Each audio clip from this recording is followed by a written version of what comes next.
Բարի երեկո եւ բարի գալուստ հայկական ժամանակ տաղավարում զրուցելու եմ քաղաքացիական պայմանագիր խմբակցության падգամավոր Լուսինե Բադալյանի հետ։ Բարև ձեզ Տիկին Բադալյան։ Բարև ձեզ։ Տիկին Բադալյան, երեկվանից քննչական կոմիտեն, ազգային անվտանգության ծառայությունը քննչական գործողություններ են իրականացնում Գագիկ Ծառուկյանի տանը, նրան պատկանող ընկերություններում։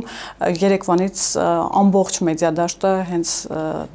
դրա մասին է խոսում։ Ինչ է սա, ինչ է տեղի ունենում։ Սա քաղաքական հաշվեհարդար է, ինչի մասին միաձայն խոսում են ընդդիմությունը, թե սա իրավական գործընթացներ են։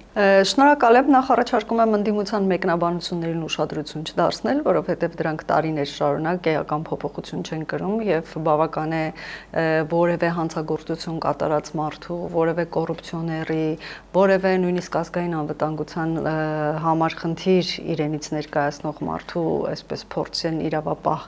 մարմինները հասնել, նրանք միանգամից դարձնում են դա քաղաքական հաշվեհարդար, քաղաքական բանտարկյալ են դարձնում այդ մարդկանց։ Ես կարծում եմ, որ ժողովուրդը եւ բոլորս արդեն հոգնել ենք այդ մեկնաբանություններից։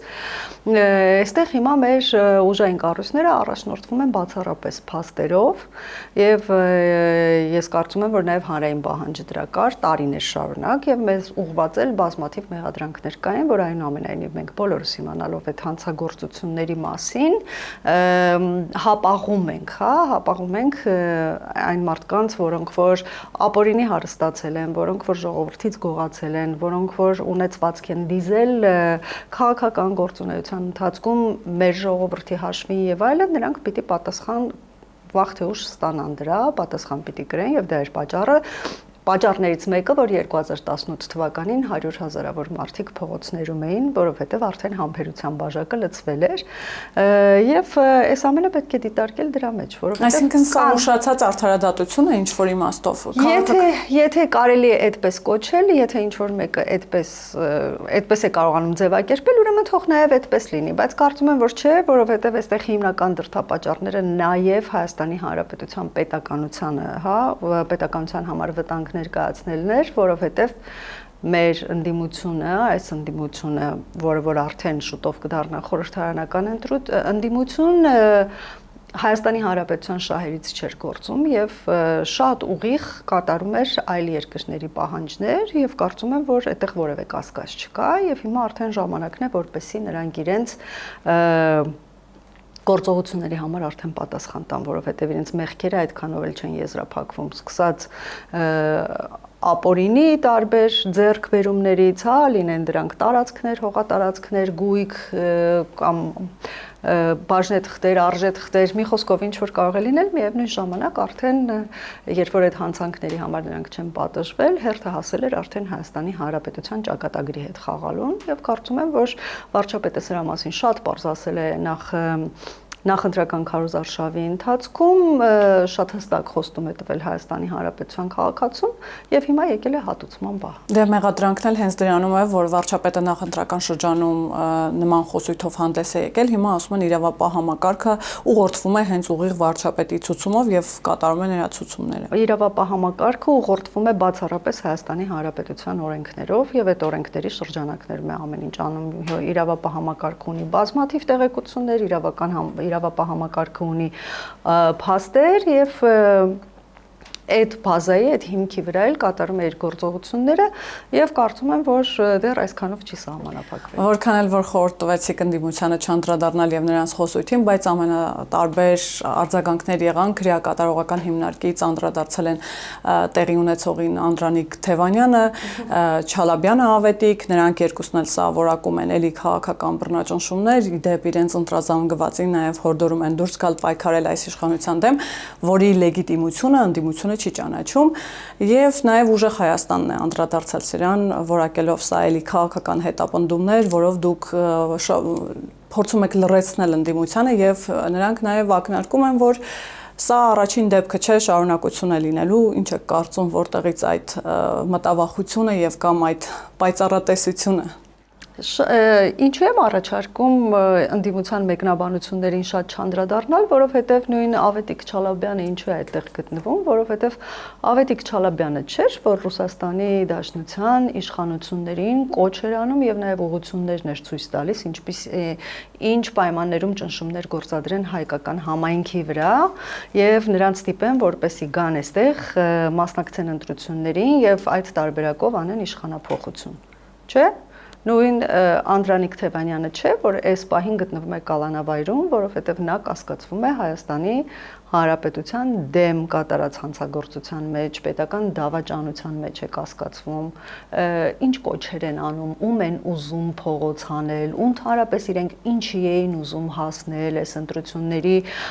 այդ մեծ վստահություն ունեին, որովհետև բնականաբար ինքնուրույն չէին գործում եւ միլիարդներ էին ծախսել ու վստահ էին, որ վերցնելու են, զավթելու են իշխանությունը, որ ինչ անեին, որպեսզի Հայաստանի Հանրապետությունը ներքաշեին միանգամից մի քանի պատերազմի մեջ, որպեսզի Հայաստանի Հանրապետությունը ընկներեն սանկցիաների տակ, որոնցից որ ամեն կերպ կարողացել է ճիշտ դիվանագիտության եւ ճիշտ քաղաքականություն վարելու արդյունքում խուսափել, ինչ էին իրենք ուզում ու ինչ են ուզում հիմա։ Եվ որևէ նորություն նրանց ասածների մեջ էլ չկա, որովհետև վերջերս լսեցի ուժեղ Հայաստանի մասին ասացիք, դիտեցին Արեգ Կարապետյանի ելույթը շատ կոտրված եւ շատ անդրամադիր, որտեղ այդ իրենց հատուկ ժեստով այսպես բացատրում էր ժողովրդին, որ հիմա իրենք ունեն այսպես մեծամասնություն ազգային ժողովում եւ եթե 80,000 մարդ էլ փողոց դուրս գա, ապա կլինի իշխանափոխություն։ Արեգ Կարապետյանը ինձ թվում է կտրված է իրականությունից։ Ինչու է կտրված, որովհետև ուղիղ 5 տարի առաջ այդ նույն խոսակցությունները կար եւ նույն ներկայացվածությունը ուներ գուցե 10 պատգամավորով պակաս ընդդիմությունը ազգային ժողովում եւ նույն կերպ այդ նույն պլանը իրենք փորձեցին իրագործել 2020-25 թվականների ընթացքում հա անընդհատ այդ բազմահազարանոց ցույցերը իրենց սրբազան պայքարները շահարկելով եկեղեցին հավատքը ինչ որ նույնիսկ արդեն սկսելով դիտարկել եկեղեցականներին Հայաստանի Հանրապետության այսպես իշխանության ղեկին կանգնած եւ այլն այդ ամեն ինչը սիրելի հարգելի Արեգ Կարապետյան այս ժողովուրդն ու այս երկիրը բարբերաբար անցնում է եւ շատ ակտիվ անցել է 2020-25 թվականներին հիմա այս պլանով ինչ եք փորձում անել, ում եք ուզում խաբել, ուզում եք արդարացնել այն հանգամանքը, որ դուք մանդատները վերցնում եք, դուք մանդատները վերցնելու եք, դուք դրա իրավունքը չունեք, մենք բազմիցս էլ եթերում խոսել ենք, որ չկա կասկած, որ իրենք վերցնելու են մանդատները, որովհետև դա անազնիվ ճանապարհ է չվերցնելը, այդ դեպքում դու քո ընտրողին ինչ ես ասելու, ինչի համար է նա քեզ ընտրել։ Ընտրել է որպեսզի դու իրեք քվեն այսպես պատրես ու շպրտես մի կողմ, ինչու։ Դու մասնակցել ես ընտրություններին, որպեսզի ստանաս մանդատ։ Այդ որպես ազգային ժողովի պատգամավոր, կլինես իշխանություն, թե ընդդիմություն, դա արդեն ժողովրդի տված քվեները կորոշեն ինչ ես դու դառնալու, բայց էլի սա բերում է այն մտքին հերթական անգամ, որ դուք պատկերացրեք իրենք որքան վստահ էին, որ իրենք զավթելու են իշխանությունը, որ իրենց մտքի ծայրով անգամ չի անցել, որ կարող է իրենք ընդդիմադիր պատգամավորներ դառնալ։ Որտեղից էր այդ վստահությունը, որ հունիսի 8-ից հենց այդպես էլ հայտարարվում էր, որ հաջորդ վարչապետը Սամվել Կարապետյանն է լինելու, կառավարության նիստ էին անելու հունիսի 8-ին։ Հիմա մենք տեսնում ենք, որ իսկապես կոտրված են եւ իսկապես ինչ որ շոկային իրավիճակ է։ Որտեղից էր այդ վստահությունը։ Չգիտեմ, ամեն դեպքում հղում կատարելով էլի ուժեղ Հայաստանի ցուցակի առաջին համարներից մեկին ասում էր, որ գիտական բազմաթիվ հետազոտություններ կային, որ մենք դառնալու ենք իշխանություն, բայց հիմա ես ինչու եմ այսպես մի փոքր զվարճանք դնելով տոնայնության մեջ այս ամեն ինչի մասին խոսում, որովհետև գիտեք քաղաքականության մասին շատ սխալ եւ թյուր պատկերացումներ ունի մեր այսօրվա ցավոք սրտի ընտրված ընդդիմությունը, ինչու որովհետև երբ որ դու հասարակությունից քվես խնդրում դու պիտի անես ընդհանրապես ես կարծում եմ որ իրենք պիտի մեր օրինակին շատ հետևեն եւ որքան էլ որ մեզ տարբեր պիտակներով պիտակավորել են այս տարիների ընթացքում, բայց սովորելու բան մեզանից շատ ունեն, որովհետև մենք ասեմ կոնկրետ այս դեպքում ինչ առումով, շատ առումներով, բայց այս դեպքում ինչ։ Մենք եւ դրա մասին էլ հայտարարում ենք միշտ մեր ժողովրդին եւ մենք միշտ էլ գիտենք, որ եթե մենք ժողովրդի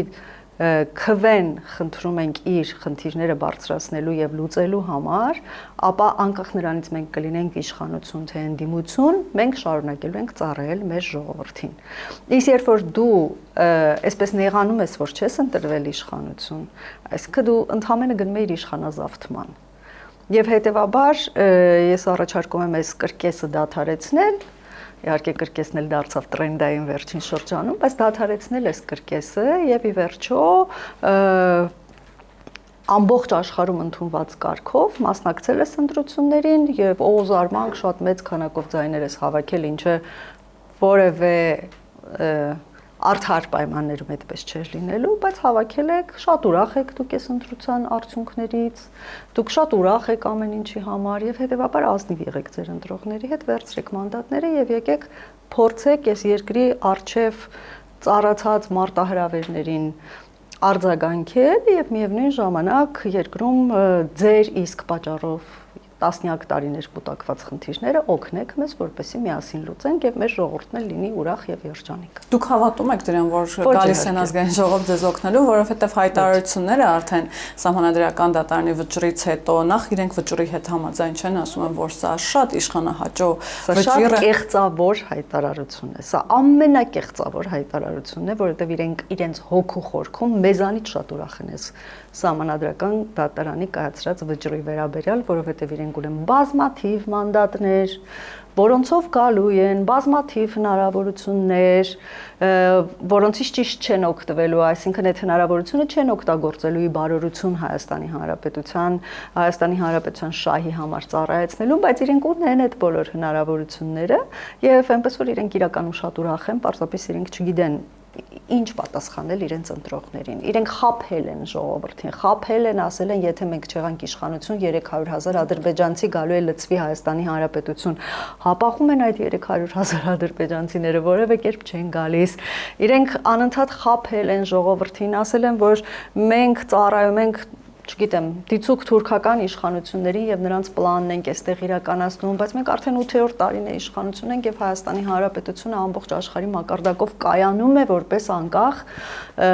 պետություն, որի հետ հաշվի են նստում այլ երկրներ։ Իրենք խաբել են եւ այդ կեղծիքի ու ստերի այդ կծիկից չեն կարողանում դուրս գալ։ Ուղղակի այդ ձեր ասած անկոմային տրամադրությունը, այդ խոճապը, այդ հայտարարությունները, որոնք ինչ որ տեղ նույնիսկ զվարճալի են, այդ ամեն ինչի հետևանքն է, որովհետև ստի ոտը կարճ է լինում, ինչպես որ ասում է հայկական ժողովրդական իմաստությունը։ Իդեպ իրենք նաև հայտարարում էին, որ սով է լինելու, հատկապես գյուղացիներին հորդորում էին չընտրել քաղաքացիական պայմանագիր, որովհետև այսպես ապոկալիպտիկ սցենարներ էին նախանշում, թե ինչ կարող է տեղի ունենալ ձեր ընտրվելու դեպքում, եւ շատ էին նշում, որ եթե դուք ընտրվեք, լինելու է տնտեսական պատերազմ Ռուսաստանի Դաշնության հետ։ Հիմա տեղի ունեցողը ինչպես կբնութագրեք հայ-ռուսական Չեմ կարող բնութագրել որպես տնտեսական պատերազմ, այո, կան խնդիրներ, բայց այդ խնդիրները միշտ էլ եղել են, միշտ էլ նույնիսկ մեզանից առաջ, 2018 թվականից առաջ, եթե Ռուսաստանի Դաշնությունը ինչ-որ բանից դժգոհ է եղել, լարսը փակել է, եթե ինչ-որ բանից դժգոհ է եղել, գտել է խաղողի մեջ ворթ եւ մնացած ամեն ինչը, միշտ էլ դա եղել է։ Գուցե հիմա մի փոքր ավելի կանխատեսելի եւ հաճախականությունն է մի քիչ ավելի բարձրացել, բայց որևէ բան նորություն չէ, ոչ մի տնտեսական պատերազմ, ոչ մի բան այստեղ չկա, այստեղ կան քաղաքական խաղեր եւ նույն մեթոդները, ինչպես մեր ընդդիմությունը, տեսեք հիմա օրինակ ուժեղ Հայաստանը կրկնում է նույն լրիվ նույն մարտավարությունն է բանեցնում եւ կրկնում է նույն սխալները, ինչ որ արել է Հայաստան դաշինքը 2021-25 թվականներին, այսինքն ես չեմ ակնկալում, որ ինչ որ բան փոխվելու է նոր ազգային ժողովում։ Չեմ պատկերացնում, որ 8-րդ գումարումը ավարտվեց ու հիմա ես պիտի գնամ 9-րդ գումարում։ Ինձ համար սա տրամաբանական շարունակություն է, որովհետեւ իրենց վարքագիծները չի փոխվելու, որևէ բան չի փոխվելու։ Նույնն է Ռուսաստանի Դաշնությունն է, որ տարիներ շարունակ չի փոխում իր քաղաքականությունը, այսինքն ինքը կարծում է, որ Հայաստանի Հանրապետությունը իր ծառան է ընդհանրը եւ իրեն իր կմահաճույքի համար կլինի, շահերի համար կլինի, երբ ինչպես կուզենակ օգտագործի եւ երբ որ Հայաստանի Հանրապետությունը դրան դիմադրում է, բնականաբար տնտեսական որոշակի սանկցիաներ են լինում։ Բայց արի ու տես, որ մեր իշխանության օրոք մենք չենք ենթարկվում այդ բռնաճնշումներին կամ ընդհանրապես որևէ ճնշման չենք ենթարկվում եւ Հայաստանի Հանրապետությունը այլընտրանքային ճանապարհներ է գտնում եւ կարծում եմ, որ այդ այլընտրանքային ճանապարհները եւ այդ այլընտրանքային ուղիներում ներգրաված մեր գործարարները կհաջողեն Եվ սա լրջագույն խթան կլինի մեր տնտեսությունը զարգացնելու համար, այսինքն մեզ վնասելու փոխարեն հերթական անգամ նրանք խթանեցին, որպեսզի մենք օգուտներ քաղենք։ Սա է ընդհանրապես։ Ինչ տնտեսական պատերազմի, ինչ սովի մասին է խոսքը, այ դա էլ էր հերթական ստերից, որը էլի տեղի չունեցավ, բայց միևնույն ժամանակ ինչքան էլ մենք հորդորում ենք ազնիվ լինել, այ հարցնում եք ինչ ունեն ձեզանից սովորելու, առաջին հերթին ազնվություն եւ անկեղծություն, որովհետեւ մենք միշտ խոսում ենք մեր սխալների մասին, եթե դրանք եղել են,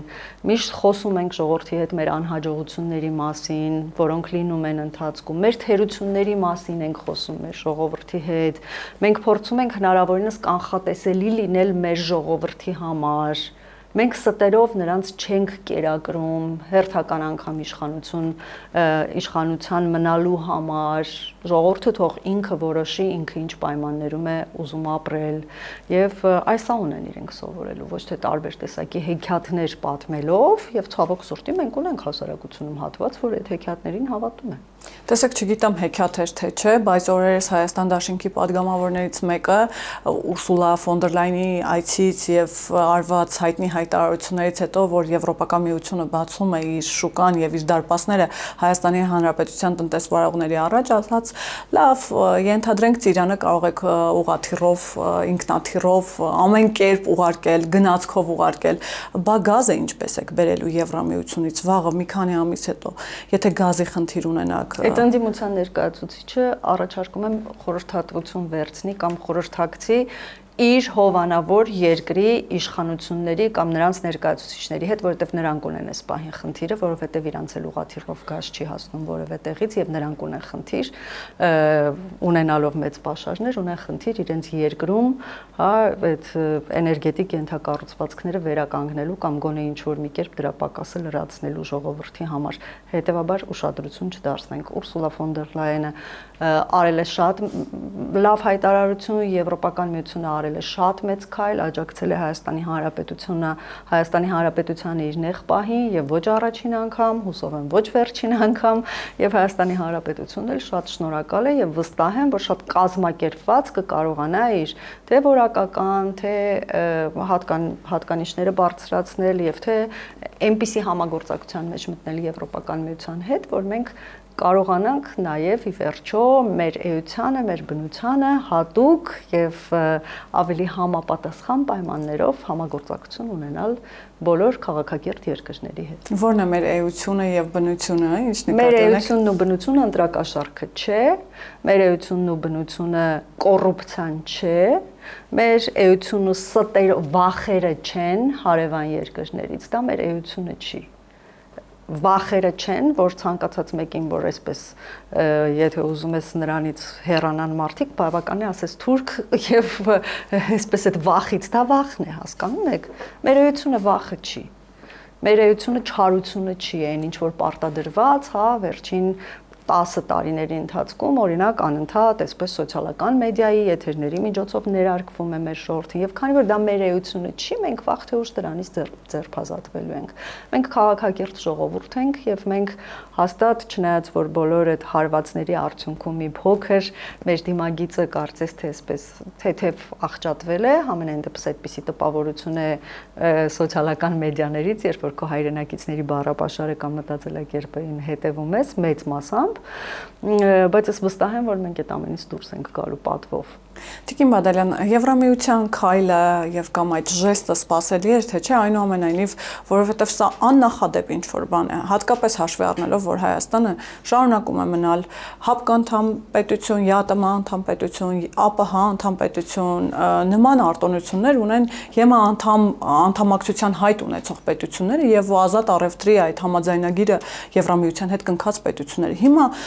ինչու՞ն է կարեւորությունը Հայաստանի, որովհետեւ գիտեք նաև էլի պիտի ցիտեմ ընդդիմությանը, որ Եվրամիությունում մեզ չեն սպասում։ Հիմա ստացվում է լրիվ հակառակը, ինչու է Եվրամիությունը աչք փակում այսքան կետերի վրա եւ Հայաստանի Հանրապետությանը ընձեռում նման հնարավորություններ։ Դա միայն տնտեսական քայլ է, թե ոչ միայն։ Դե ես չեմ կարծում, որ սա միայն տնտեսական քայլ է, սա նաև քաղաքական քայլ է եւ կարծում եմ, որ աննախադեպ չէ։ այնուամենայնիվ եղել են երկրներ, որոնք ճգնաժամային իրավիճակներում եղել են նաև երկրներ, որոնք դիմել են եւ Եվրամիությունը չի օգնել երբևէ, բայց եղել են նաև երկրներ, որոնց որ օգնել է Եվրոպական միությունը նմանատիպ իրավիճակներում։ Ես կարծում եմ նաև այն դրական վերաբերմունքն է, որը վերջին տարիներին ձևավորվել է Հայաստանի Հանրապետության նկատմամբ եւ դրական իմաստով նաև նրանց նոր պլաններ կազմելը Հայաստանի Հանրապետության հետ, որովհետև եթե մենք երբ որ ժամանակին մենք խոսում էինք այն մասին,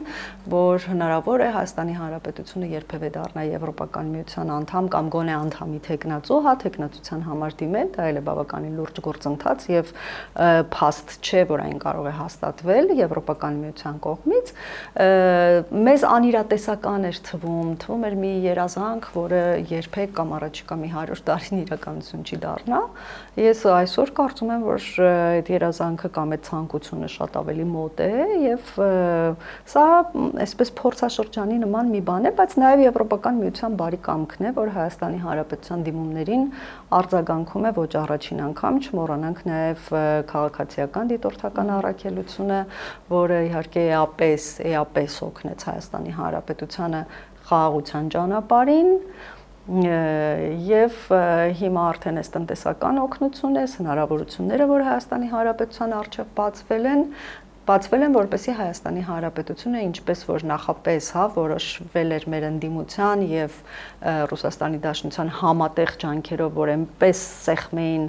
այնպես ճնշեին, այնպես խեղդեին Հայաստանի Հանրապետությանը, որ այլընտրանք չունենալով օգնություն խնդրեր եւ այսպես իր այս բռնած ճանապարհից հետ կանգներ,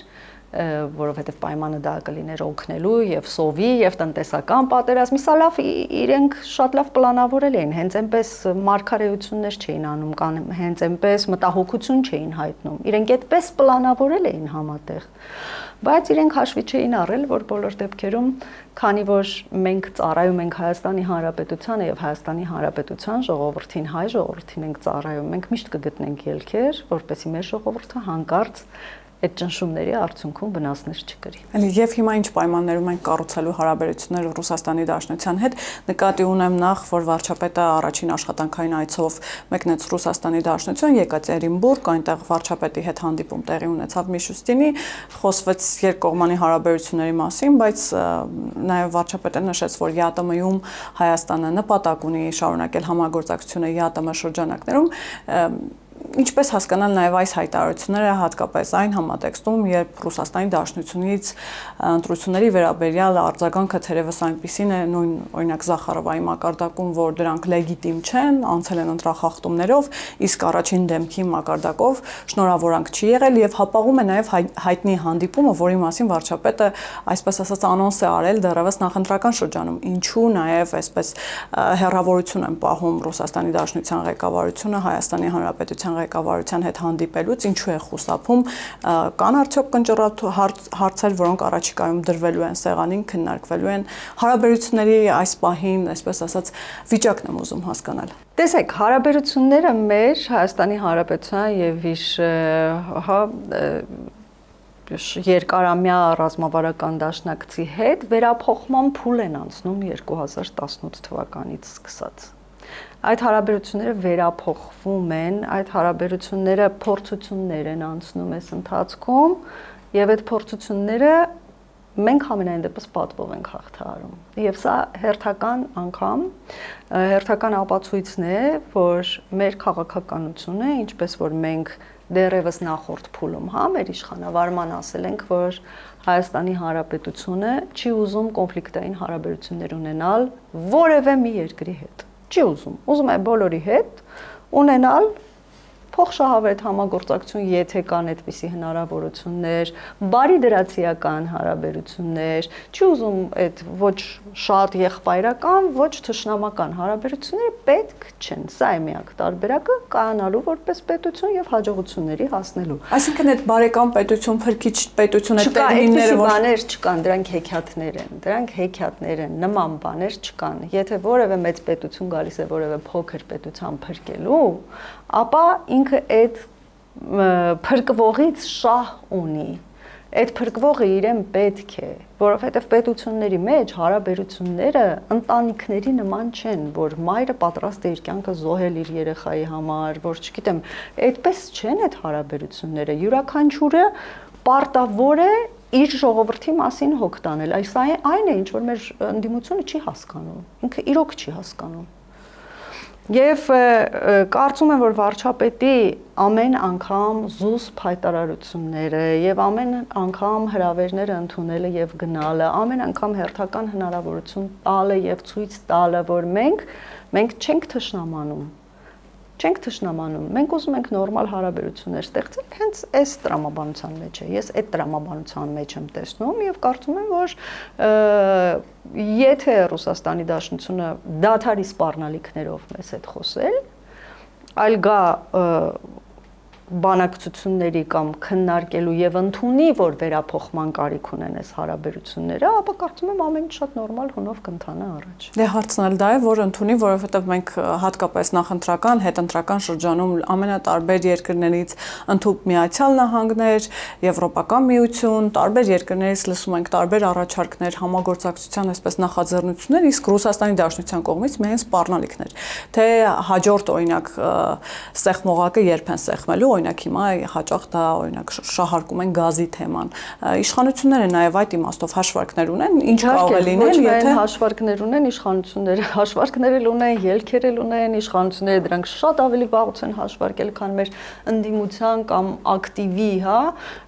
սոցիալական մեդիաներում ակտիվ հասարակության մտքով դա անցել էր, հենց դրա համար էլ մենք իշխանություն ենք եւ հենց դրա համար էլ ժողովուրդը մեզ ընտրում է արդեն երրորդ անգամ, որովհետեւ շատ լավ գիտի, որ քանի դեռ իր մտքով չի անցել որևէ ռիսկ կամ որևէ խնդիր, մեր մտքով դա հաստատ անցած կլինի եւ մենք դրա ելքերի մասին մտածած կլինենք։ Այնպես որ ամեն ինչ նորմալ է, սով չի լինելու, տնտեսական պատերազմ չի լինելու, պատերազմ ընդհանրապես չի լինելու, մենք թևակողել ենք խաղաղության փուլ եւ մեր ժողովրդի շնորհիվ եւ նրա տված քվեների շնորհիվ այս ամբողջ գործընթացը հասցնելու ենք իր ավարտին։ Ասացիք պատերազմ չի լինելու, հիշեցի Հայաստան Դաշինքի հայտարարությունը մանդատները վերցնելու առումով, այնտեղ նշվում էր, որ մանդատը իրենց համար զենք է եւ շատ անպատասխանատու կլիներ, եթե հրաժարվեին դրանից։ Ուժեղ Հայաստանը իհարկե էլի նման դիրքավորում ուներ, որ դա հետաքրքիր լծակ է, որ փողոցային պայքարին զուգահեռ նաեւ մանդատներով խորհրդարանում պայքարեն ձեր դեմ, որպեսզի կտրեն քաղաքացիական պայմանագրի բոլոր թևերը։ Հիմա ուզում եմ հասկանալ, ինչպիսի խորհրդարան եք ունենալու առաջիկա 5 տարիներին եւ ինչպես եք պատկերացնում համագործակցությունը այս ուժերի հետ։ Ձեր համար ընկալելի է, թե նրանց օրակարգը բացի ձեր իշխող ուժի այսպես թևերը կտրելուց եւ բացի զենք լինելուց, մանդատը որպես զենք դիտարկելուց, իրենց օրակարգը հիմնական որն է լինելու եւ վերջում նաեւ արդյոք չկա վախ այն առումով, որ Սամվել Կարապետյանը հայտարարել է գաղտնի պլանի մասին, ձեզ հեռացնելու գաղտնի պլանի, այս առումով էլ մտավախություն եւ վախ չկա։ Առաջին հերթին պատասխանեմ նույն, այսպես լիրիկական տարբերակով, ինչպես որ ասվել է, քաղաքացիական պայմանագիր կուսակցության կամ շուտով արդեն խմբակցության թևերը հնարավոր չէ կտրել, հատկապես իրենք չեն կարող դա անել, որովհետև քաղաքացիական պայմանագրի թևերը Հայաստանի Հանրապետության ժողովուրդն է։ Այնպես որ թող մտածեն սրա մասին։ Այլ թևեր մենք չունենք ի տարբերություն իրենց։ Մեր թևն էլ է Հայաստանի Հանրապետության ժողովուրդը, մեր զենքն էլ է Հայաստանի Հանրապետության ժողովուրդը, եւ երբ որ իրենք խոսում են մանդատը զենք է մասին, այստեղ է մեր տարբերությունը։ Մեզ համար մանդատը զենք չի։ Մեզ համար մանդատը լրջագույն պատասխանատվություն եւ պարտավորություն է ժողովրդի համար պատասխանատվություն եւ պարտավորություն ժողովրդին ծառայելու։ Այստեղ է մեր եւ իրենց տարբերությունը եւ քանի որ մանդատը իրենց համար զենք է, թող միշտ հիշեն, որ շատ են պատմության մեջ դեպքերը, երբ որ զենքի հայտնագործողը ինքն էլ այդ զենքից սպանվել է։ Իսկ գաղտնի պլանից վախ, մտավախություն։ Այդ պլանը, որը եթե ես այլ կերպ եմ փորձում մեկնաբանում եւ հասկանում, թե ինչ պլան կարող են նրանք ունենալ, ամենածանր տարբերակով եմ փորձում գնալ, այդ պլանը իրենցից առաջ ունեին նաեւ Հայաստան Դաշինքի պատգամավորներ, որոնք պարբերաբար հատկապես դաշնակցության, որոնք պարբերաբար այդ մասին ակնարկում էին, որոնք այդ բազմաթիվ փորձերը արել են ամենայն դեպս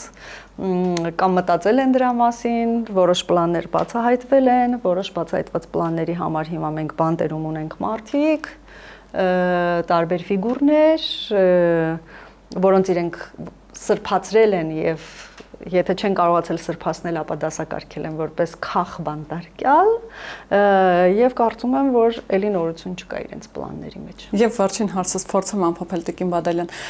ինչու այս պահին գոնե փողոց չգեներացրեց ընդդիմությունը, որովհետեւ առնվազն նախընտրական շրջանում հայտարարությունները այնպիսին են, որ եթե իրենց հաղթանակը գողանան, իրենք գնալու են հեղափոխության ճանապարհով եւ հետո ընտրություններից հետո Ռոբերտ Քոչարյանի հայտարարությունը եւ այդ հարցազրույցում ասում էր, որ իրենք սպասելու են հաջորդ հարմար պահին, հենց տրիգեր ստեղծվի հեղափոխության համար հարմար պահ, իրենք պահը օգտագործելու են, ասում է հնարավոր է աշնանը նման տրիգեր լինի, օրինակ գների բարձրացումը եւ այլն եւ այլն։ Հիմա ինչ սպասել, այսինքն սպասել, որ ընդդիմությունը փողոց կգեներացնի, թե այնուամենայնիվ սպասել այն տրիգերին, որին սպասում են նաեւ իրենք։ Կա մի բարձ ճշմարտություն։ Ես կասեի նույնիսկ աքսիոմ, հա, քննարկման կարիք նույնիսկ չկա։ Եթե ընտրությունների ժամանակ ընտրակեղծիքներ չեն եղել, եթե ընտրությունները չեն կեղծվել, չկա տարբերակ ժողովրդին փողոց հանելու։ Իսկ ինչքան ուզում են իրենք բղավեն, որ ընտրությունները կեղծվել են, նկարչություն է արվել եւ այլն, իրենք էլ շատ լավ գիտեն, որ դա չի եղել։ Այ դրա համար իրենք շատ լավ գիտեն եւ ամբողջ աշխարհը գիտի, ամբողջ աշխարհի դիտորդները գիտեն, իրենց կողմից ուղարկված դիտորդները, որոնք հետևել են ընտրությունների ընթացքում, գիտեն, ընտրատեղամասերում իրենք ունեցել են ամբողջական ներկայացվածություն, որևէ տեղ ընդդիմությունից բացակամարտ չի եղել, ունեցել են հանձնաժողովի նախագահներ, հաշվարկների ժամանակ իրենց ներկայացուցիչները այնտեղ կանգնած են եղել, եւ որևէ տարբերակ չի եղել ընտրությունները կեղծելու, եւ մենք ենք այդ մշակույթը դրել, որ ընտրությունները չեն կեղծվելու։ Եվ իրենք հետևաբար մեզանից լավ գիտեն, որ ընտրությունները չեն կեղծվել, շոու են անում հերթական անգամ, դրա համար չեն կարող որևէ